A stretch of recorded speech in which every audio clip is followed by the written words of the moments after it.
Hello friends, मेरे YouTube channel hello शिक्षा में आपका स्वागत है। मैं इस चैनल पर आप लोगों को पाठ्य योजना बनाना सिखाऊंगी और जो हमारा मुख्य विषय रहेगा वो है संस्कृत। तो डेली बेसिस पर अगर आपको संस्कृत विषय की पाठ्य योजना की ज़रूरत है तो आप हेलो शिक्षा यूट्यूब चैनल के साथ जुड़ जाइए। यहाँ पर आपको संस्कृत की कक्षा 8 के लगभग सभी टॉपिक्स की पाठ्य योजना पूरे फॉर्मेट के साथ प्रोवाइड कराई जाएंगी। तो बस आपसे इतनी सी रिक्वेस्ट है कि अगर आपको वीडियो पसंद आती है तो वीडियो को लाइक कर देना और इसे ज़्यादा से ज़्यादा शेयर कर देना। तो फिर चलते हैं, हमारा आज का टॉपिक शुरू करते हैं। तो जब भी हम कोई भी पाठ्य योजना बनाते हैं तो हम सबसे पहले लिखते हैं दिनांक।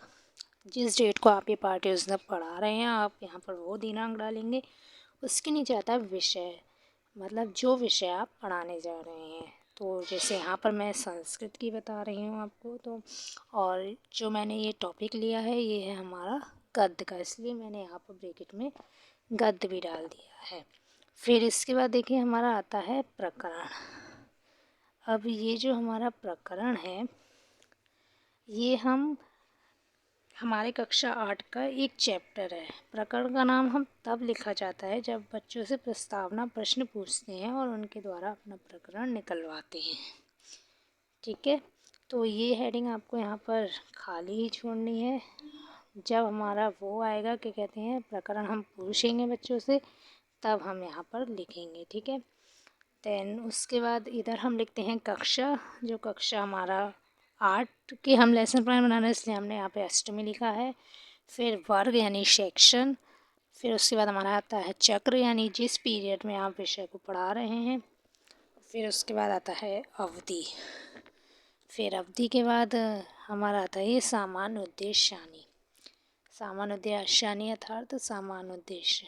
इसके अंतर्गत आपको आपके विषय जो भी होता है उसे पढ़ाने से बच्चों में किन किन गुणों का विकास हो रहा है उन पॉइंट्स को आप यहाँ पर लिखते हैं। तो मिनिमम आप यहाँ पर 4 से 5 पॉइंट लिख सकते हैं और मैक्सिमम 8 to 10 पॉइंट्स। मैंने यहाँ पर आपको 6 पॉइंट लिखे हैं। ठीक है, फिर इसके बाद आता है हमारा विशिष्ट उद्देश्य यानी अर्थात विशिष्ट उद्देश्य। विशिष्ट उद्देश्य ये जो हमारा होता है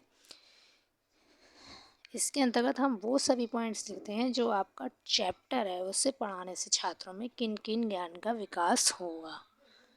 ठीक है, समझ में आ रहा है ना आपको। सामान्य उद्देश्य के अंतर्गत लिखते हैं कि जो आपका सब्जेक्ट है उसको पढ़ाने से किन किन गुणों का विकास हो रहा है, और विशिष्ट उद्देश्य में जो आपका टॉपिक है आज का उसको पढ़ाने से छात्रों के अंदर किन किन ज्ञान का विकास होगा, तो वो पॉइंट्स लिखते हैं। तो यहाँ पर भी आप मिनिमम 2 पॉइंट्स लिख सकते हैं और मैक्सिमम 4 से 5 पॉइंट्स लिख सकते हैं। तो मैंने यहाँ पर 3 पॉइंट्स लिखे हैं जिनके अंतर्गत मैंने 2 पॉइंट्स लिखे हैं। ठीक है, फिर इसके बाद आता है हमारा शिक्षण बिंदु। शिक्षण बिंदु के अंतर्गत आता है हमारा सहायक उपकरण यानी सहायक सामग्री। इसके अंतर्गत आप उन सभी शिक्षण सहायक सामग्रियों को लिखेंगे जिसकी सहायता से आप 30 मिनट की क्लास में लेंगे, जैसे कि श्यामपट्ट, सुधाखंड यानी चौक, मार्जनी, संकेत दृष्टि और चित्राणी। क्योंकि मैंने इस चैप्टर को पढ़ाने के लिए चित्राणी यानी चित्र यानी एक पोस्टर का यूज़ किया है इसलिए मैंने यहाँ पर चित्राणी लिखा है। आप जिससे भी पढ़ा रहे हैं आप यहाँ पर वो उस चीज़ का विवरण लिखेंगे। फिर इसके बाद आता है हमारी शिक्षण विधि, मतलब पूरे पाठ्य योजना को पढ़ाने में मैं किन किन शिक्षण विधियों का प्रयोग करूँगी यहाँ पर वो पॉइंट्स लिखे गए हैं। जैसे अर्थ भी देना, प्रश्नोत्तर भी देना क्योंकि प्रश्न भी पूछे जाएंगे बच्चों से, प्रदर्शन भी देना, प्रदर्शन भी करूँगी मैं चैप्टर का पूरा, और पाठ्य पुस्तक भी देना और पाठ्य पुस्तक की हेल्प से चैप्टर को एक्सप्लेन भी करूँगी। ठीक है, फिर आता है हमारा पूर्व ज्ञान। पूर्व ज्ञान ये जो है हमारा मतलब जो भी बच्चों को पूर्व ज्ञान होता है पहले, जैसे कि छात्रा आश्रम विषय किश्चित जानन्ति, मतलब छात्र जो है वो आश्रम के विषय में कुछ बहुत कम ही जानते हैं। ठीक है, मतलब थोड़ी सी जानकारी रखते हैं। तो पूर्व ज्ञान के बाद आता है हमारा इंट्रोडक्टिव प्रश्न, मतलब प्रस्तावना प्रश्न जो भी हमारे होते हैं। प्रस्तावना प्रश्न को बनाते समय आपको 2-3 बातें ध्यान रखनी होती हैं, जैसे कि हाँ, तो वो उनमें से एक मुख्य बात ये होती है कि हमें ये ध्यान रखना होता है कि प्रस्तावना प्रश्नों के बीच क्रमबद्धता होनी चाहिए। मतलब पहले प्रश्न का जो उत्तर आएगा उससे दूसरा प्रश्न बनेगा, दूसरे प्रश्न का जो उत्तर आएगा उससे तीसरा प्रश्न, और तीसरे प्रश्न के उत्तर से चौथा प्रश्न बनेगा। तो इस तरीके से प्रश्नों के बीच क्रमबद्धता होनी चाहिए। तो यहाँ पर भी आप कम से कम 3 प्रश्न पूछकर अपना प्रकरण निकलवा सकते हैं, और ज़्यादा से ज़्यादा 5 से 6 प्रश्न। तो मैंने यहाँ पर 4 प्रश्न पूछे हैं। तो जैसे ही आप यहाँ पर प्रस्तावना प्रश्न पूछने के बाद अपना उद्देश्य कथन बोलेंगे, तो उद्देश्य कथन बोलते ही आप तुरंत अपने श्यामपट्ट पर प्रकरण लिख देंगे। ठीक है, जो हमने ऊपर रिक्त स्थान छोड़ा था, जैसे कि वहाँ पर अब आप आश्रमा लिख देंगे। ठीक है, फिर उद्देश्य कथन बोल दिया गया है, मतलब बच्चों को पता चल चुका है कि आज वो क्या पढ़ने वाले हैं। फिर इसके बाद आता है हमारा प्रस्तुतिकरण। प्रस्तुतिकरण में कैसे हम बच्चों को पढ़ाएंगे वो सब कुछ आता है। ठीक है, तो प्रस्तुतिकरण में सबसे पहले तो जो हमारा आता है वो है आदर्श वाचन आता है। मतलब आदर्श वाचनम अर्थात यहाँ पर जो है वो छात्र अध्यापिका पूरी लय गति से पाठ का आदर्श वाचन करेगी, पूरे आदर्श तरीके से वो पाठ को पढ़ेगी। और छात्र क्रिया यहाँ पर क्या होगी कि छात्र जो है वो ध्यानपूर्वक सुनेंगे। ठीक है, फिर इसके बाद आता है अनुकरण वाचन। मतलब कक्षा के सभी छात्र भी छात्र अध्यापिका का अनुकरण करेंगे, वो भी पूरी लय गति का ध्यान में रखकर पूरे चैप्टर को रीड करेंगे। ठीक है, फिर इसके बाद आता है काठिन्य निवारणम। मतलब जो भी आपको चैप्टर में पढ़ाते समय कठिन शब्द लग रहे हैं, आप पढ़ाते समय उन्हें बच्चों को एक्सप्लेन करती चलेंगी 1 बाय 1। मतलब उनका अर्थ जो भी है वो आप उन्हें बताती चलेंगी, और आप किसी न किसी मतलब किसी भी विधि से उनको एक्सप्लेन करेंगी। जैसे कि यहाँ पर अगर आपको बताना है कि चट का नाम का अर्थ जो होता है बच्चों को क्या होता है, चिड़िया। तो ये रेखा चित्र के द्वारा मतलब आप ब्लैक बोर्ड पर चिड़िया बना के दिखा देंगी उन्हें, और उन्हें समझ में आ जाएगा कि हाँ चट का नाम का अर्थ क्या होता है, चिड़िया। तो इसी तरीके से आप पूरा इन्हें ये एक्सप्लेन करती चलेंगे किसी न किसी विधि द्वारा। मतलब ऐसे कि उन्हें समझ में आना चाहिए कि हाँ इसका अर्थ ये होता है। तो काठिन्य निवारण के बाद आता है हमारा अनुवाद। मतलब जो हम चैप्टर ही तो उन्हें एक्सप्लेन कर रहे हैं, तो उससे हम पूरे 1 बाय 1 लाइन टू लाइन पूरे चैप्टर्स को एक्सप्लेन करते चलेंगे, और हम इसके साथ ही साथ उन्हें चित्र फलक भी दिखाते चलेंगे। जैसे मैंने यहाँ पर ये चित्र फलक का यूज़ किया है।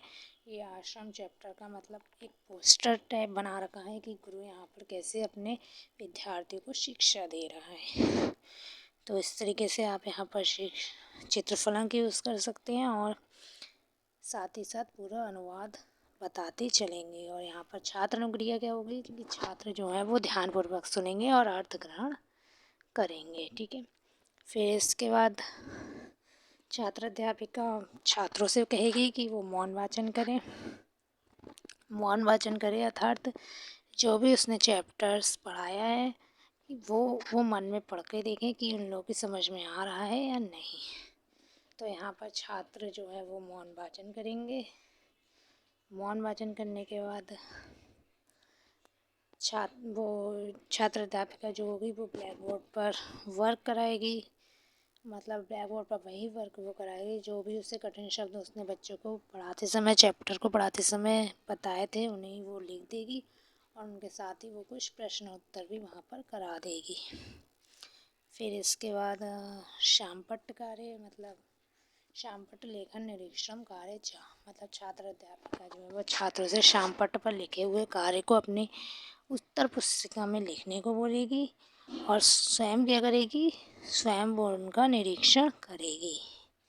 ठीक है, फिर इसके बाद आएगा हमारा सार कथनम। मतलब ये जो चित्रफलक जिस भी माध्यम से आप चैप्टर को एक्सप्लेन करते हैं, आप यहाँ पर वो पॉइंट्स लिखते हैं। चूँकि मैंने यहाँ पर चित्रफलक सिर्फ प्रदर्शन माध्यमेन वदिष्यति चित्रफलक के माध्यम से बोला है, इसलिए मैंने वो लिखा है।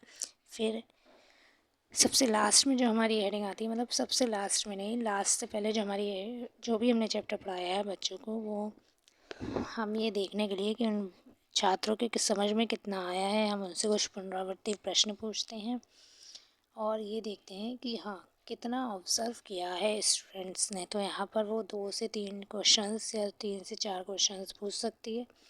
छात्र अनुक्रिया क्या होगी कि छात्र उत्तर देंगे, ठीक है। फिर इसके बाद लास्ट में हमारी हेडिंग आएगी कि गृह कार्य। इससे गृह कार्य देने से ये होता है कि बच्चों को चैप्टर रिवाइज करने का मौका मिलता है। तो यहाँ पर आप गृह कार्य दे देंगे बच्चों को। जैसे मैंने यहाँ पर छात्रों को विभक्ति पहचानने को वो दिया है निर्देश की निम्नलिखित प्रदेश उपयुक्ता विभक्ति वचनानि च निर्देशन। तो मतलब आप यहाँ पर आप विभक्ति और वचन को लिखिए। और दूसरा जो है कि पठित कन्नर्षस हिंदी भाषाया अनुवादम कुर्वन्तु। और दूसरा जो है मैंने अनुवाद दिया है, ठीक है। तो ये था हमारा आज का लेसन प्लान। तो अगर वीडियो अच्छी लगी हो तो लाइक शेयर ज़रूर कर देना।